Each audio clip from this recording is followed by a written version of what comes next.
இயேசுவின் நாமத்தினால் உங்களுக்கு என் அன்பின் வாழ்த்துக்கள். இந்த நாளில் கூட அவன் செய்வதெல்லாம் வாய்க்கும்.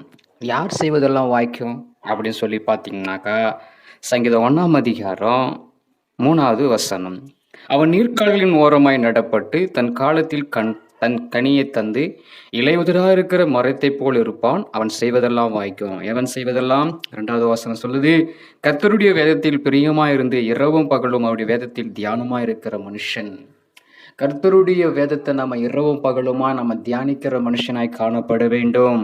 அவன் எப்படி இருப்பான்னாக்கா, நீர்க்காலில் ஓரமாய் நடப்பட்ட தன் காலத்தில் இலையுதிராத இருக்கிற மரத்தை போல, அவன் கனி தந்து இலையுதிராத இருக்கிற மரத்தை போல இருப்பான். அவன் செய்வதெல்லாம் வாய்க்கும்.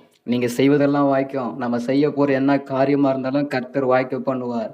நீங்க ஒருவேளை பிசினஸ் காரியமா, கர்த்தர் வாய்க்க பண்ணுவார். வீடு கட்டுற காரியமா, கர்த்தர் வாய்க்க பண்ணுவார். இல்ல திருமண காரியமா, கர்த்தர் வாய்க்க பண்ணுவார். குழந்தை பாக்கியமா, கர்த்தர் வாய்க்க பண்ணுவார். கடன் பிரச்சனையா, அதை கர்த்தர் மாற்றி போடுவார். அதெல்லாம் கர்த்தர் வாய்க்க பண்ணுவார். அதனாலதான் அப்ப நாம என்ன பண்ணணும்? அதுக்கு நம்ம இரவும் பகலும் கர்த்தருடைய வேதத்துல நம்ம தியானமா இருக்கணும்.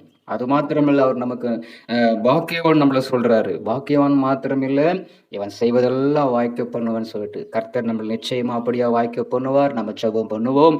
எங்களை கிருபையா நேசிக்கிற எங்கள் அன்பின் நல்ல தகப்பனே, அவன் செய்வதெல்லாம் வாய்க்க பண்ண போறதுக்கா ஸ்தோத்திரம். நாங்க என்னென்ன செய்ய போறோமோ அப்படியே ஆண்டவர் நீங்க செய்து அற்புதங்களை செய்ய போறதுக்கா ஸ்தோத்திரம் தகப்பனே. உங்களுடைய கரமே எங்களுடைய கரத்தோடு இருந்து நடத்தி கிருபை செய்யுங்க ஐயா. பெரிய காரியங்களை வாய்க்க பண்ணும்.